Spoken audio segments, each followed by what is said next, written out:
ጠቅላይ ሚኒስትር ዶክተር አብይ አህመድ ጥምረት ፈጥረዋል ስላሉት ተናገሩ። ጽምዶ የተባለው በኤርትራ በፋኖና በህወሓት የተጣመረው ቡድን በቀጥታ አንድነቱን እያጠናከረ ይገኛል ተባለ። ሰበር ዜና የኢትዮጵያ አየር መንገድ ሊኮ ማይክ እኔ ወጣት ነኝ ተረዱት። ሰላምና ጤና ባላችሁበት ቦታ ሁሉ ይብዛ። የተወደዳችሁ ቤተሰቦቻችን እንዴት አላችሁ? እንዴት ቆያችሁ? እንዴት ሰነበታችሁ? መረጃው ለመላው ዓለም እንዲዳረስ ላይክ ማድረግ ሼር ማድረግ እንዳይዘነጋም የተለያዩ ሀሳቦችን የተለያዩ ጉዳዮችን እንዳይዘነጋ። እንግዲህ በቅድሚያ የምንመለከታቸውን ቪዲዮዎች በማስደመጥ ጀምራለሁ። እንደምታስታውሱት እንግዲህ የዚህ የጆኒ እና ሴዶ የሚባሉት ሁለት ሰዎች የፊታችን 21 እንግዲህ የሆነ የቦክስ ውድድር እንደሚያደርጉ ይታወቃል። ይሄንን ተከትሎ በጣም ህዝቡን ያስቆጣው ቪአይፒ ብለው አንድ ቲኬት መግቢያ ድብድቡን እንኳን ቦክሱን ለማየት 100,000 ብር እና በደቂቃ ውስጥ ነው ያለቀ የተባለ። እንደምናስታውሰው ሀገራችን ኢትዮጵያ ያለችበትን ነገር እናውቃለን። ውጣ ውረዱ ይታወቃል፣ የኑሮ ውድነቱ ይታወቃል፣ የቤት ኪራይ ይታወቃል፣ የግብሩ ጉዳይ ይታወቃል። ይህ ሁሉ ሆይ ሆይ በምንልበት ሰዓት ቦክስ ለማየት 100,000 ለያውም በደቂቃ ብዙ ቲኬቶች ሲያልቁ መመልከት እውነት ኢትዮጵያ ያለችበት አዙሪት ምን ላይ ነው እንድንል የሚያደርገን ነው። ይሄን ተከትሎ አንድ መረጃ ወጥቷል፣ እንካተል። አረተው ግን በዚህች የዘይትና የሽንኩርት ዋጋ በናረባት ሀገር ይሄም ሌላ ብሔራዊ ጭንቀት ይሆንብን። ሰው ሁሉ ቲኬቱ ተወደደ ብሎ ጩኸቱን እያቀለጠው ነው። ለመሆኑ ድብድብ ማየት እንደ ጤፍ መሰረታዊ ፍላጎት ሆነ እንዴ? ኑሮው ራሱ ድብድብ በሆነባት ሀገር ሌላ ድብድብ ለማየት መጨነቅ ይገርማል። ምርጫው ቀላል ነው። ብሩ የሚያሳክከው ገብቶ ደሙን ያልቻለ ደግሞ አርፈ ባባይ ቲቪ በነፃ እያየህ ድንችህን ጥበስ። ለመሆኑ እናንተ 100,000 ብር በአሁኑ ሰዓት በእጃችሁ ቢገባ ለድብድብ ቲኬት ትቆርጣላችሁ ወይስ ሌላ ነገር ትሰሩበታላችሁ? ሀሳባችሁን ኮሜንት ላይ ያስቀምጡልኝ። ኑሮ ድብድብ በሆነባት ሀገር የኑሮ ውድነቱ አይሎ ገኖ ባለበት ሰዓት እንዲህ አይነት ነገር መሰማቱ በጣም የሚያሳዝን ነው። እንግዲህ በሌላ መረጃችን የምንመለከተው ጉዳይ በቀጥታ ጠቅላይ ሚኒስትር ዶክተር አብይ አህመድ የተናገሩት ንግግር አለ። ያልተቀደሰ ጋብቻ ብለው የጠሩት ሶስቱ ኃይላት አንድ ሆነው ጥምረት ፈጥረው ጋብቻ ፈጽመዋል ብለዋል።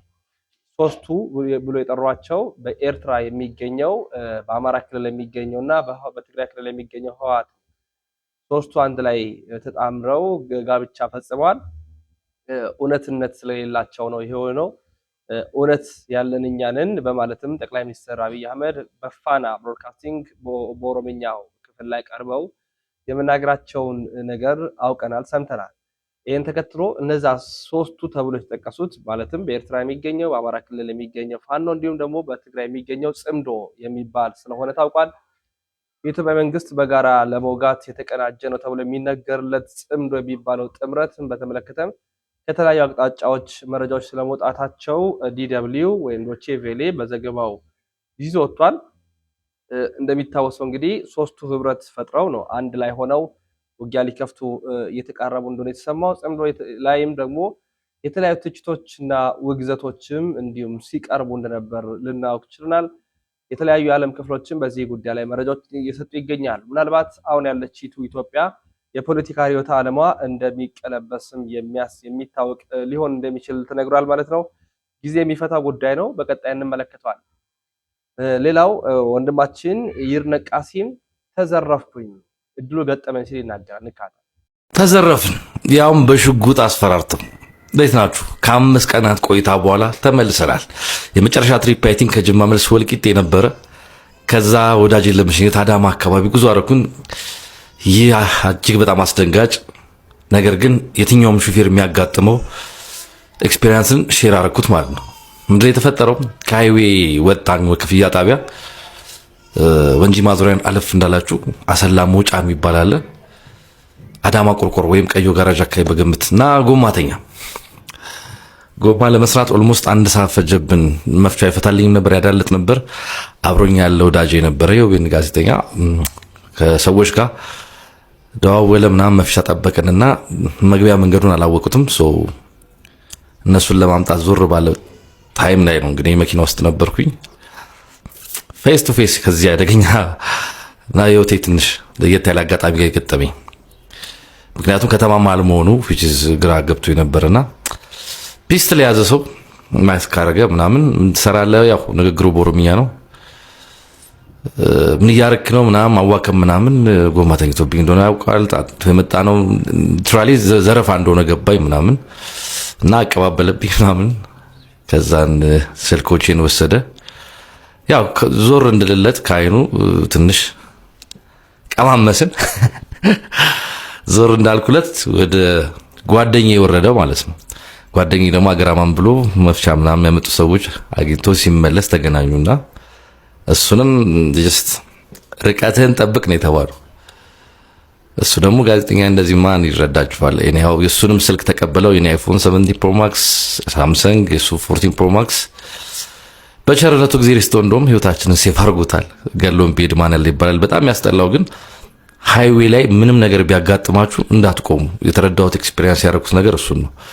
በቸርኬ መሄዱ ይሻላል። ከዚህ በፊት ሪፖርት ስናደርግም እነዚያ ነገሮች ድግግሞች እንዳሉት ነው። መፍትሄ እንደሌለው ወይም ለምን እንዳጡለት አላውቅም።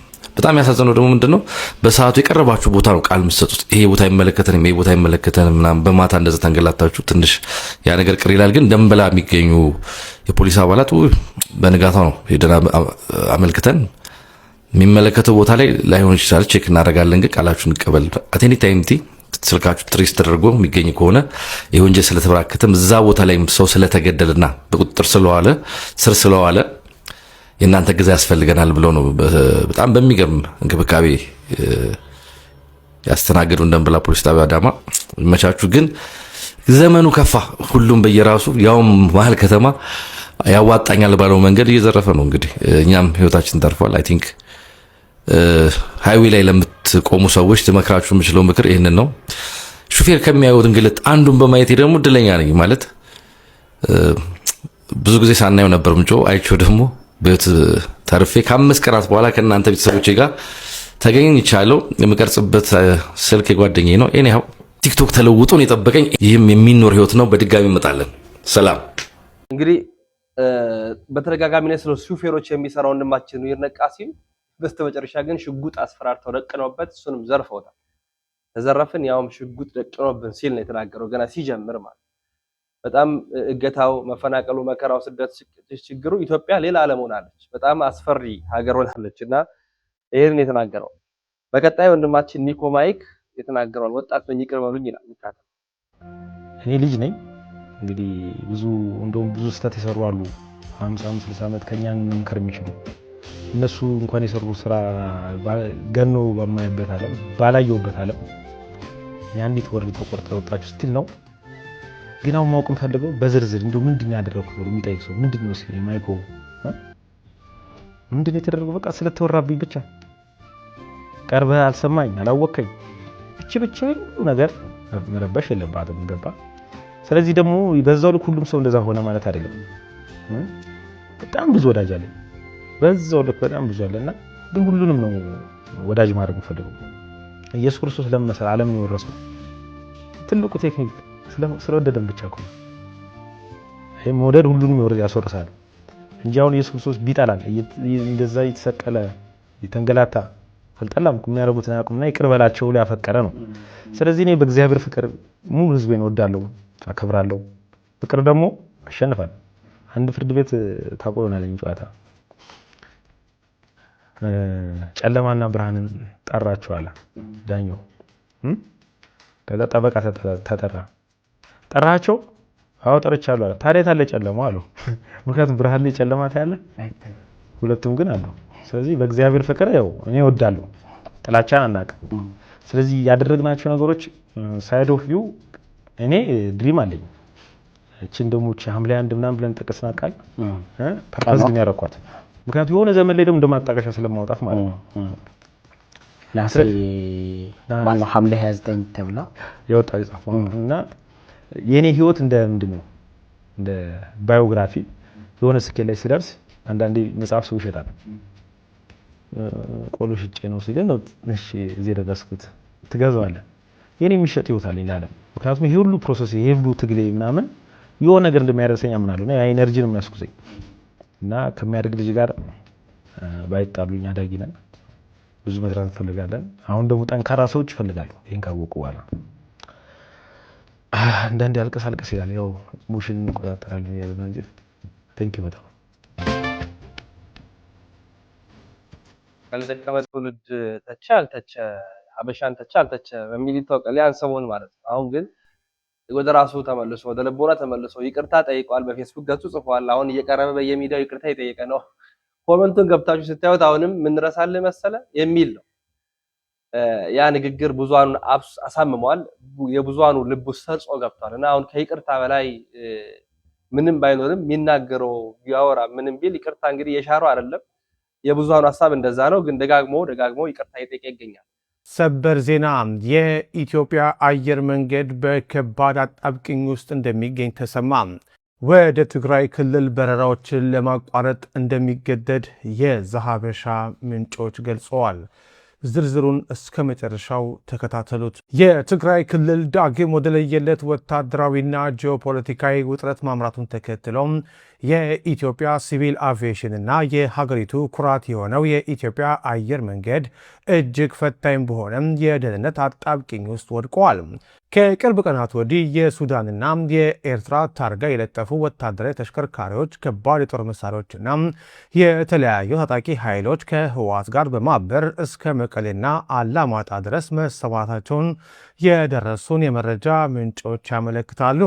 ይህ ያልጠበቀ የውጭ ኃይሎች ተሳትፎም የተቀላቀለበት ወታደራዊ እንቅስቃሴ የአየር ክልል ደህንነትን ማለትም ኤርስፔስ ሴኩሪቲ ከፍተኛ አደጋ ላይ የጣለ ሲሆን አየር መንገዱ ወደ ክልሉ የሚያደርጋቸው መደበኛ የሲቪል በረራዎች ሙሉ በሙሉ ለማቋረጥ ሊገደድ እንደሚችል የዘርፉ ባለሙያዎች ለዛሀበሻ ገልጸዋል። ይህ ሁኔታ በአቪዬሽን ሕግና የደህንነት መነጽር ሲታይ እጅግ አሳሳቢ ነው። በዓለም አቀፉ የሲቪል አቪዬሽን ድርጅት ማለትም ICAO መተዳደሪያ ደንብና በሺካጎ ኮንቬንሽን አንቀጽ 9 መሰረት ማንኛውም ሉዓላዊ ሀገር በጦርነት ወይም በከፍተኛ የውስጥ ደህንነት መደፍረስ ምክንያት የአየር ክልሉን በከፊልም ሆነ በሙሉ የመዝጋት ሙሉ መብት አለው። ለኢትዮጵያ አየር መንገድ ደግሞ ከምንም በላይ ቅድሚያ የሚሰጠው የተሳፋሪዎች የበረራ ሰራተኞችና የአውሮፕላኖች ደህንነት ነው።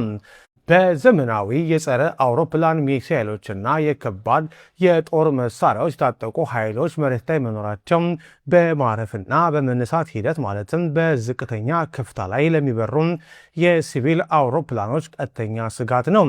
በመሆኑም የኢትዮጵያ ሲቪል አቪዬሽን ባለስልጣን የአየር ክልሉን ከፍተኛ አደጋ ያለበት ዞን ማለትም ሃይ ሪስክ ኮንፍሊክት ዞን ብሎ የመፈረጅና በረራዎችን የማገድ ዓለም አቀፋዊ የሕግ ግዴታ ሊወድቅበት ይችላል ሲሉም የአየር መንገዱ ምንጮች ነግረውናል። ችግሩ ከቀላል የሀገር ውስጥ ግጭት አልፎ ቀጠናዊ የጂኦፖለቲካዊ ቅርጽ መያዝ ዕድሉን ጉዳዩን ይበልጥ ውስብስብ ያደርገዋል። የኤርትራና የሱዳን ኃይሎች ከህወሓት ጋር በመሆን ከፌዴራል መንግስቱ ጋር ለመፋለም በክልሉ መገኘታቸው የአፍሪካ ቀንድን የጸጥታ እኩልዮች ክፉኛ የሚያናጋ ነው። ወታደራዊ አውሮፕላኖች፣ ድሮኖችና የክትትል ራዳሮች በሚበዙበት እንዲሁም ማንነታቸው በውል በማይታወቁ ታጣቂዎች በተሞላ ቀጠና ውስጥ የሲቪል በረራዎችን ማካሄድ በአቪዬሽን ቋንቋም በእሳት ላይ የመራመድ ያህል የሚቆጠር አደገኛ እርምጃ ነው። የዓለም አቀፉ ማህበረሰብም ይህንን የውስጥ ጣልቃ ገብነት የቀጠናውን ሰላም የሚያደፈርስ አደገኛ አዝማሚያ አድርጎ ይመለከተዋል። በዓለም አቀፍ ደረጃ ይህ አይነቱ የአየር ክልል ስጋት እጅግ አሳዛኝ ታሪኮችንም ጥሎ አልፈዋል። እንደ አውሮፓውያን አቆጣጠር በ2014 በምስራቅ ዩክሬን አየር ክልል ላይ የነበረውን ጦርነት ተከትለው የማሌዥያ አየር መንገድ በረራ 17 በሚሳኤል ተመቶ መውደቁና 298 ንጹሃን ማለቃቸው ለዓለም አቪዬሽን ትልቅ የደወል ድምፅ ነበረ። በቅርቡም በሱዳን በተፈጠረው ጦርነት ምክንያት የካርቱም ዓለም አቀፍ አውሮፕላን ማረፊያ ሲወድምና የሱዳን አየር ክልል ሙሉ በሙሉ ሲዘጋ ተመልክተናል። በየመንና በሶሪያም በተመሳሳይ የሲቪል አቪዬሽን በረራዎች ለዓመታት ተቋርጠው ቆይተዋል። የኢትዮጵያ አየር መንገድ አመራሮች እነዚህን ዓለም አቀፍ አስከፊ ተሞክሮች በሚገነባ ስለሚገነዘቡም አነስተኛ ስጋት ባለበት ሁኔታም ቢሆን የአቪዬሽን ደህንነት አስተዳደር ስርዓትን ማለትም ሴፍቲ ማኔጅመንት ሲስተምስ SMS መነሻ በማድረግ በረራ የማቋረጥ ከባድ ውሳኔ ላይ መድረሳቸው የግድ ይላል። ከደህንነትና ከጂኦፖለቲካው ባሻገር የዚህ ፖለቲካዊ ውጥረትና የበረራ መቋረጥ የሚያስከትለው የፋይናንስና የኢኮኖሚ ኪሳራም እጅግ ግዙፍ ነው። ወደ መቀሌ፣ ሽሬና አክሱም የሚደረጉ የሀገር ውስጥ በረራዎች መቋረጥ ለአየር መንገዱ ከፍተኛ የገቢ ማሽቆልቆል ያመጣል። ከዚህም በላይ በጦርነት ቀጠና አቅራቢያ የሚደረጉ ማንኛውም በረራዎች የኢንሹራንስ አረቦን በከፍተኛ ሁኔታ እንዲያሻቅብ ያደርጋሉ። ይህ ደግሞ የኩባንያውን አጠቃላይ የማስፈጸሚያ ወጪ ያንረዋል። በሌላ በኩል ደግሞ የክልሉ ኢኮኖሚ ሙሉ በሙሉ ሽባ ይሆናል። የአየር ትራንስፖርት መቆም የባንክና የፋይናንስ ተቋማት የጥሬ ገንዘብ ዝውውርን ያግዳል። የንግድ እንቅስቃሴን ያሽመደምዳል። የውጭ ምንዛሪ ፍሰትን ይገታል። እንዲሁም የሰብአዊ እርዳታ አቅርቦት ላይ የሎጂስቲክስ ማነቆ በመፍጠር ህዝቡን ለከፍተኛ ማህበራዊ ቀውስ ይዳርጋል። በትግራይ ክልል እያንዣበበ ያለው ይህ የተወሳሰበ የጸጥታ መደፍረስና የውጭ ኃይሎች ወታደራዊ ተሳትፎ የኢትዮጵያን አጠቃላይ ጂኦፖለቲካዊ መረጋጋት የሚፈታተን ነው። የአቪዬሽን ህጎች የሰውን ህይወት ከማንኛውም የንግድ ትርፍና ፖለቲካዊ ፍላጎት በላይ ስለሚያስቀምጡ የኢትዮጵያ አየር መንገድና የሲቪል አቪዬሽን ባለስልጣኑ ዓለም አቀፍ የደህንነት ስታንዳርዶችን በማክበር በረራዎችን እስከ ማቋረጥ የሚደርስ እርምጃ መውሰዳቸው የማይቀር የአስገዳጅ ሁኔታ ውጤት ሆኖ ይመዘገባል። ሁኔታው በአስቸኳይ በዲፕሎማሲና በፖለቲካዊ ውይይት ካልተፈታ በቀር ሀገሪቱ በኢኮኖሚም ሆነ በጸጥታው ዘርፍ የምትከፍለው ዋጋ እጅግ ከባድ ይሆናል የሚሉት ምንጮቻችን፣ በዚሁ ከቀጠለ የኢትዮጵያ አየር መንገድ ወደ ትግራይ የሚያደርጋቸውን በረራዎች በቀጣይ ቀናት ሊያቋርጥ ይችላል ብለዋል። ወደ ትግራይ ክልል እንግዲህ የኢትዮጵያ አየር መንገድ ጉዞ እንደማያደርግ ነው የታወቀ ያለው። ምክንያቱም ደግሞ የጦርነቱ ጉዳይ በተመለከተ በጣም ከባድ የሆኑ ነገሮች የተሰሙ ስለሆነ ማለት ነው። በሌላች መረጃችን ደግሞ ስንመለከት እመቤታችን ብቻ የሆነችው ሌላው ትውልድ ያልሆነው ምንድነው? ዲያቆን ዮሐንስ እንዲህ ይላል። እመቤታችን ብቻ የሆነችው ሌላው ትውልድ ሊሆንም የማይችለው ነገር አለ። ሁሉ ትውልድ ሁሉ አንቺን ብቻ ያመሰግንሻል የሚለው አንቀጽ አንደኛ ወላዲተ አምላክነቷን እዛው ጋር የአምላክናት የሚለውን ያነሳል። እመቤቴ የአምላክናት ሆይ የሚለውን ስለሚጨምር ማለት ነው። ስለዚህ ምን ብሎ ነው የሚያመሰግናት? ከእመቤታችን ውጭ የአምላክናት ተብላ የምትመሰገን ሴት አለች ወይ? የለች። ኤክሰፕሽናል ናት ማለት ነው በአምላክናትነት። በዚህ ምክንያት ፍጥረት ሁሉ የአምላክ እናት ሲል የሚያስበው አንድ እናትን ነው፣ እሷም ቅድስት ድንግል ማርያምን ነው። ስለዚህ አንቺን ብቻ የአምላክ እናት ብለው ያመሰግኑሻል፣ ሌሎቹን ግን የአምላክ እናት ብለው አያመሰግኑም። አንደኛ ኤክሴፕሽናሊቲ። ሁለተኛ እመቤታችን ብቻ በሐሳብም በስጋም በገቢርም ድንግል ሆና ትጠብቃለች። ምንም የኃጢአት ነውር የሌለበት ከፍጥረት መካከል ማንም የለም። እመቤታችንን ብቻ ከፍጥረት መካከል ጸዓዳ ናትን አልብኪ ነውር ወኢ ምንትኒ በላዕሌኪ እንላለን። ሌላ እንደ እመቤታችን ከፍጡራን መካከል አልብኪ ነውር ወኢ ምንትኒ በላዕሌኪ ምንለው የለም። ብቸኛዋ ናት እመቤታችን። በዚህ አማካኝነት እመቤታችን የኃጢአት ትንታ የሌለባት በመሆን እመቤታችን ጾም ላይ ለምንገኘው የመጀመሪያውን ሱባኤ ይዘን እንግዲህ ቀናቶች ተቆጥረዋል ማለት ነው። ለፍቹ እግዚአብሔር ያብቃን። እመቤታችን ብቻ የታደለችው ሌላው ትውልድና ፍጥረት የማይታደለው ነገር ቢኖር ምንድነው? ወላዲተ አምላክ የሚለው ነው በማለት በስፋት ነግረውናል። ስለዚህ ከጦርነት ጋር በተገናኘ ሰሞኑ የሚያንዣብቡ ነገሮች፣ የሚሰሙ ነገሮች፣ ወሬዎቹ ብዙ ናቸውና ያንን የተመለከቱ የተወሰኑ ቪዲዮችን ተከታትለን የቪዲዮአችን መጨረሻ እናደርጋለን። የኢትዮጵያን መንግስት ሊገዳደር ይችላል እየተባለ ስለሚወራለት የጽምዶ ጥምረት ጥቂት ነገር ልበላችሁ። ሰሞኑን አፍሪካን ኢንተለጀንስ በጽምዶ ዙሪያ ሰፋ ያለ ትንታኔና መረጃ አውጥቷል። እንግዲህ በጣም ወጣ እያለም ይመስላል። ጽምዶ ማለት እንግዲህ በኤርትራ አጋፋሪነት በህወሓት ምሮ እንግዲህ በጋራ ጥምረት የኢትዮጵያን መንግስት ለመገርሰስ በሚል ዓላማ ነው እንደተዋቀረ የተገለጸ። ሰሞኑንም እንግዲህ በሱዳን ፖርት ስብሰባ እንዳደረጉ ሲገለጽ የሱዳን ከፍተኛ አመራሮች እንዲሁም ደግሞ የህወሓት የኤርትራም ዋና አመራሮች እንግዲህ ሲዶልቱ እንደነበረ ተገልጿል። በፖርት ሱዳን ማለት ነው። አፍሪካ ኢንተለጀንስም እንግዲህ እንዳለው ከሆነ በቅርቡ እንግዲህ ጽምዶ የተባለው ጥምረት ከኦነግ ሸኔና እንዲሁም የፋኖ ኃይላትን አብሮ ለማጣመርና እንግዲህ አንቲ ገቨርንመንት ለማድረግ እንቅስቃሴ እየጀመረ እንዳለም መረጃዎችን አውጥቶ ታስታውሱ እንደሆነ የሆነ ሳለ ላይ የውጭ ጉዳይ ሚኒስትሩ ጌዲዮን ጢሞቴዎስ እንግዲህ ለተባበሩት መንግስታት ድርጅት ደብዳቤ ልከው ነበረ። ወልዲያና ሌሎች አካባቢዎች የጽምዶ ኃይል እንግዲህ አካላትን በማስታጠቅ ጥቃት እያደረሰብኝ ነው በሚል እሱ ብቻ አላበቃም። በቅርቡ ደግሞ ሜጀር ጀነራል እንግዲህ ተሾመ ገመቹ የጽምዶ ኃይል አንዳች ድንኮሳ ቢያደርግ ወዮለት እዋ በሚል እንግዲህ ሰፋ ያለ ማስጠንቀቂያና እንግዲህ ማስፈራሪያ አድርሰው እንደነበረ የምታስታውሱት ነው። የአፍሪካ ሚዲያዎችም እየዘገቡት ነበረ የሜጀር ጀነራል ተሾመ ገመቹን ዛቻ ማለት ነው። የባይቶና ትግራይ እንግዲህ ፓርቲም እንግዲህ የጽምዶ ኃይል መቀሌ ውስጥ ቢሮ ከፍቶ እንደልቡ እያፈነሸ ነው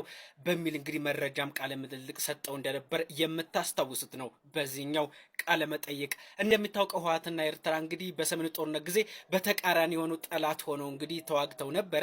ሆኖም እንግዲህ አሁን የጠላቴ ጠላት ወዳጀ ነው በሚልም ይመስላል ይህንን ጥምረት የመሰረተው ሆነ እንግዲህ የአፍሪካ ኢንተለጀንስ እና እንዲሁም ደግሞ ሌሎች ዓለም አቀፍ ሚዲያዎች ሲያራግቡት የነበረው የጽምዶ ኃይል ይህን ይመስላል። ያሉ መረጃዎችን አፕዴት አደርጋቸዋለሁ። እስኪ እናንተ ሀሳባችሁን ኮሜንት ላይ አጋሩኝ። እውነት ጉልበት አውጥተው ሌሎችንም ቡድኖች አዋቅሮ እንግዲህ መንግስትን የመገዳደር ጉልበት ይኖራል አይኖርም? እስኪ ሀሳባችሁን ኮሜንት ላይ አጋሩኝ። በልጆች መረጃዎች እመለሳለሁ። ፎሎ ማድረግ እንዳይረሳ። የዛሬ ቪዲዮ መረጃ ማስረጃዎቻችን ይመስላሉ። በሌሎች መረጃዎች እንመለሳለን። እስከዚያው ድረስ ሰነባበትን። ሰናይ ቆይታ ይሁንላችሁ።